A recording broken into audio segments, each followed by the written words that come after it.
लगातार जो है हरियाणा की हर एक छोटी बड़ी अपडेट, हर एक न्यूज़ आप सबके सामने ले करा, दिखाया करा, बताया करा। एक बार फिर आप सबके बीच में मौजूद है भाई। और फिलहाल जो है मेरे साथ जो शख्सियत मौजूद है, प्रद्युमन जोशीला जिनका नाम है। और कैस कहाँ की हरियाणा की जो राजनीति है उनके अंदर आप इनने जो है चाणक्य मांस को बहुत ज़बरदस्त पकड़ है। हर एक चीज़ डेट एंड फैक्ट जो है आज आप ही बातचीत करांगे पूरी राजनीति के ऊपर। तो प्रद्युमन जी पहले तो राम राम। राम राम सभी दर्शकों को नमस्कार। राम राम। हुड्डा साहब की बात करा दोनों साहब, जी। तो कांग्रेस का हार का कारण क्या था? कांग्रेस खुद या एक शब्द हुड्डा कांग्रेस के लग गया? मैं मानता हूं सबसे बड़ा कारण गलत टिकट वितरण, ओवर कॉन्फिडेंस।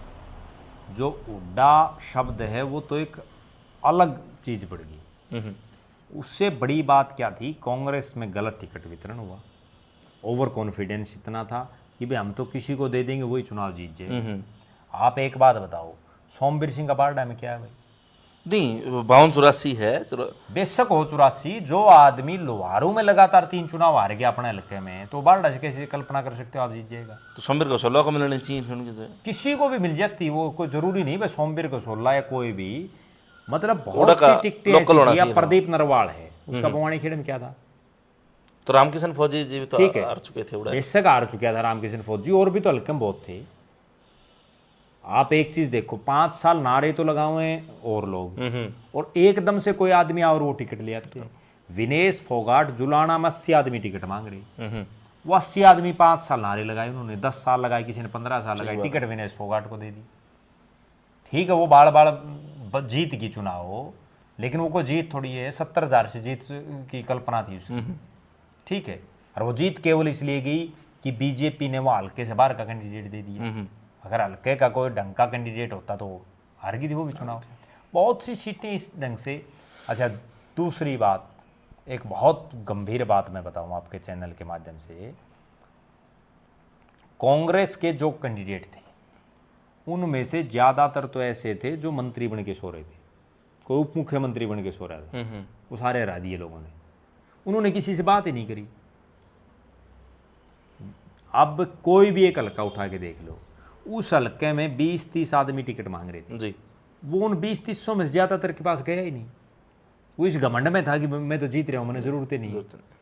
मेरे पास ऐसे ऐसे लोगों के फोन आ रहे हैं, वो ये कह रहे हैं जी हमने करोड़ों रुपए लगाए और जिस आदमी को टिकट मिली वो हमारे घर ही नहीं आया वोट मांगने के लिए। वो नेगेटिव पॉइंट बन गया वो चुनाव। बोले वो, उससे जब लोगों ने ये पूछा भाई क्यों नहीं आ रहा, बोले मैं तो जीत रहा हूं, मैंने जरूरत ही नहीं इसकी।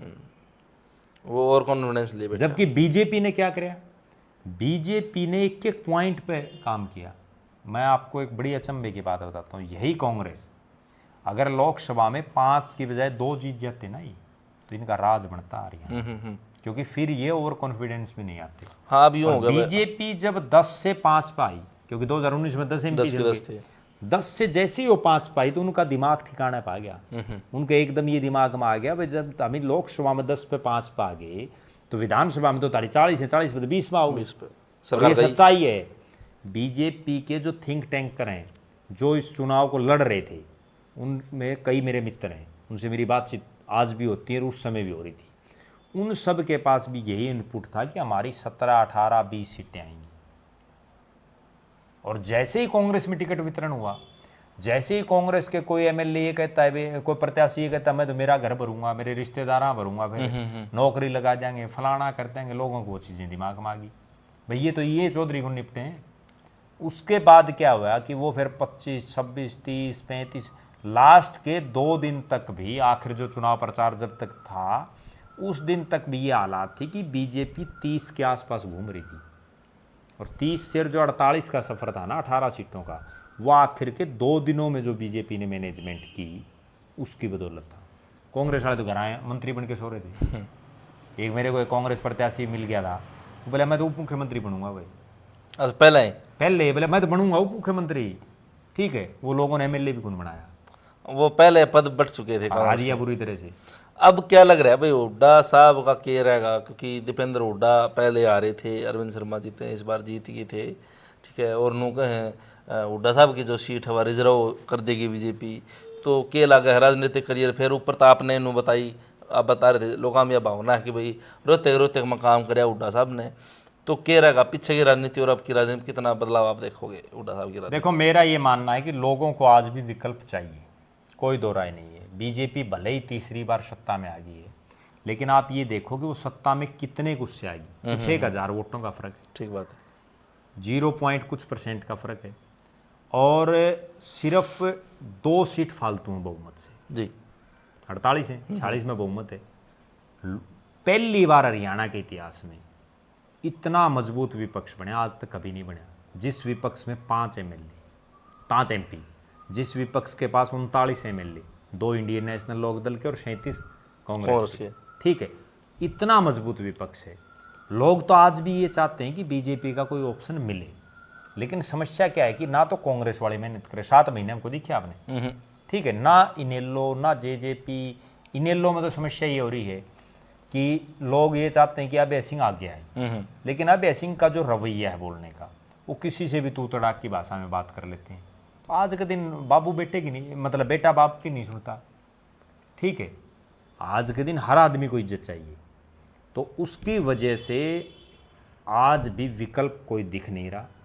और जहाँ तक मैं मान रहा हूँ, दीपेंद्र हुड्डा 5 बार के सांसद बन गए, लोकप्रिय आज भी हैं, भले ही चुनाव हार गए हों, और मेहनती भी हैं, इसमें भी कोई दो राय नहीं है। लेकिन मेरा एक सुझाव है उनको, वो ये है कि सार्वजनिक रूप से चौधरी भूपेंद्र सिंह हुड्डा और दीपेंद्र सिंह हुड्डा को हरियाणा की जनता से अपनी गलती माननी चाहिए। क्या गलती माननी चाहिए? जनता को उनसे इतनी उम्मीदें थी, सबके दिमाग में ये था कि भाई सरकार आई जी, वो गलतियां हुड्डा परिवार से भी हुई हैं। वो गलतियां क्या हुई कि गलत टिकट वितरण भी हुआ है, ओवर कॉन्फिडेंस में थी। लास्ट के कुछ दिन में हुड्डा परिवार के लोगों का रवैया भी बदल गया था, आपसी फूट ठीक है, कांग्रेस की। वो तो नेचुरल, वो तो रहेगी, हमेशा रही है, आज नहीं, ये तो बीजेपी में होगी। जितना बड़ा कुनबा होगा ना, जिस घर में 10 चौधरी होंगे तो उनमें मजबूत बाजेगा, वो तो उसको रोक ही नहीं सकते। लेकिन आपसी फूट के बावजूद भी तो सरकार बनती है। 2005 में मैं आपको बताऊं, अब तो कुछ भी नहीं है, अब तो केवल भूपेंद्र हुड्डा और शैलजा 2 ही मुख्यमंत्री के चेहरे दिख रहे थे। 2005 में तो 10 थे। राव इंद्रजीत अपनी ढपली बजा रहे थे, जो है चौधरी सुरेंद्र सिंह अपना दावा कर रहे थे, ओम प्रकाश जिंदल अपना कर रहे थे, बीरेंद्र सिंह अपना कर रहे थे, शैलजा अपना कर रही थी, हुड्डा अपना कर रहे थे। उसमें तो पता नहीं कितने थे, फिर भी जीती, 67 सीटें आई ना। फूट तो हमेशा रही है कांग्रेस में, हमेशा। देखो, पहले भगवत दयाल शर्मा बीरेंद्र सिंह, राव बीरेंद्र सिंह के धड़े बन गए, उसके बाद भगवत दयाल शर्मा बंसीलाल के भी बन गए, बंसीलाल भजनलाल के बन गए, भजनलाल भूपेंद्र हुड्डा के बन गए, अब भूपेंद्र हुड्डा और किरण और के बन गए, ठीक है, अब भूपेंद्र हुड्डा और शैलजा और के बन गए। ये तो हमेशा चलता रहता है, बीजेपी में नहीं है। बीजेपी में जिस समय कुछ नहीं था तो उस समय तो क्या होगा भाई, जब MLA 2 आने तो क्या ही धड़ेबंदी होगी। अब जब उनके 48 आ रहे हैं, अब बीजेपी में ये हालात है, MLA मंत्रियों के फोटो नहीं लगाते अपने कार्यक्रम में, ठीक है, आपसी कितनी फूट रहे। लेकिन समय के साथ बदलता रहता है मामला। विकल्प चाहिए। अगर दीपेंद्र हुड्डा मेहनत करेंगे, जनता को आज भी विकल्प चाहिए। अभय सिंह चौटाला मेहनत करेंगे, दुष्यंत मेहनत करेंगे, कौन करेगा? अब तक 7 महीने में तो कोई नज़र आया नहीं, अब आगे कौन आएगा? वो एक चीज़ ये भी है, कल मैं भवानी खड़ा गया था, उस टाइम पे यह बात चल रही थी, तो रतेरा के और भवानी खड़ा हल्के कुछ लोग बैठे थे भाई, तो वह तो लेकिन भाई जो है ना, बीजेपी ने 8 तारीख ने चुनाव परिणाम आया और 9 तारीख तक अपनी तैयारी शुरू कर दी 2029 की। और अन्य जो पार्टियां हैं, विपक्ष जो है, वो आप वाली बात अब तक कोई नज़र नहीं आया है। तो यो कितना मतलब बदलाव लिया हुआ है ये परिस्थिति? नहीं, यह बिल्कुल सच्चाई है, कोई दो राय नहीं है। भारतीय जनता पार्टी 24 घंटे 365 दिन की राजनीति करती है। जैसे ही, अच्छा ये आज से नहीं है, आपको एक बहुत गजब बात और बताता हूँ। अब तो 14 के बाद इनका राज आ गया, तब अपन ये चीज़ें दिख रही हैं।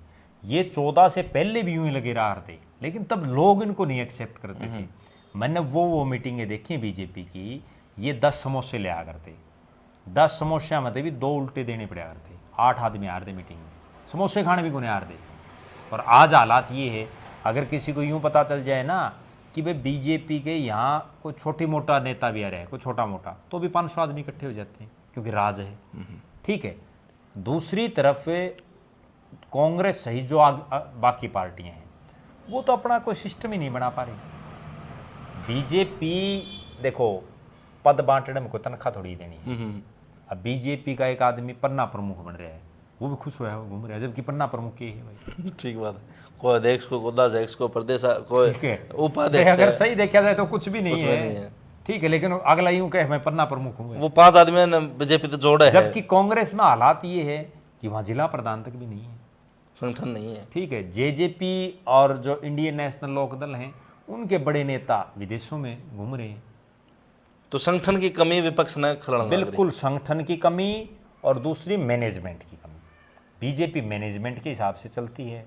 देखो एक बहुत गजब बात मैं बताता हूँ, अभी देश के बीजेपी में दूसरे सबसे ताकतवर नेता अमित शाह है, अग्रवाल, और होम मिनिस्टर हैं, लिहाजा उनका जो प्रोटोकॉल है कि कौन कौन आदमी स्टेज पर चढ़ेंगे, वो चढ़ गए। 3 आदमी ऐसे चढ़ गए जिनका नाम नहीं था, और उसकी इंक्वायरी खुल गई। कांग्रेस में यूं पता ही नहीं चलता, कोई भी चढ़ जाता धक्के से, सब स्टेज पे चले जा। ठीक है। बीजेपी में हालात ये, मैं आपको एक उदाहरण देता हूँ। एक हिसार में प्रोफेसर संपत सिंह वित्त मंत्री, गृह मंत्री, बड़े बड़े पदों पर रहे, वो बीजेपी में चले गए, कुछ साल बीजेपी में रहे। बीजेपी में ये प्रोटोकॉल है, एक यहाँ सुजीत कुमार हुआ करते, अब तो वो यहाँ से राजनीति छोड़ गए, वो थे जिला महामंत्री, वो और वो कुछ नहीं थे, कभी जिंदगी में चुनाव नहीं लड़ा थे। वो सुजीत कुमार तो बैठते श्यामी स्टेज पे। अच्छा। और जो आदमी आज जितने नेता राजनीति में हैं, जी। इनमें सबसे पुराना संपत सिंह है। आज की प्रेजेंट की जो राजनीति, उसमें सबसे पुराना संपत सिंह है। वो संपत सिंह ने श्यामी बिठाया करते, कांग्रेस में करके दिखा दो। आज अगर कांग्रेस में है संपत सिंह, आज संपत सिंह को कोई यूं कह देना भाई आप स्टेज पे मत चढ़ो, आप श्यामी बैठो पब्लिक में, जमा भी कौन बैठे, यूं अंतर है।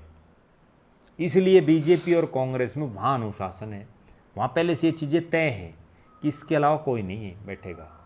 कांग्रेस में यूं पे रहे नहीं, कांग्रेस में तो ये हालात है, सुन लो। अब दीपेंद्र हुड्डा, मैं तो कई बार कहता हूँ, दीपेंद्र हुड्डा की गाड़ी में पिछली सीट पे 3 सवारी आती हैं, तो मैं 7 बैठ जाऊँ, 6 बैठ जाऊँ, गोड्या बैठ जाऊँ एक दूसरे पे। ठीक बात है। बीजेपी में बैठ के दिखा दो ना कोई।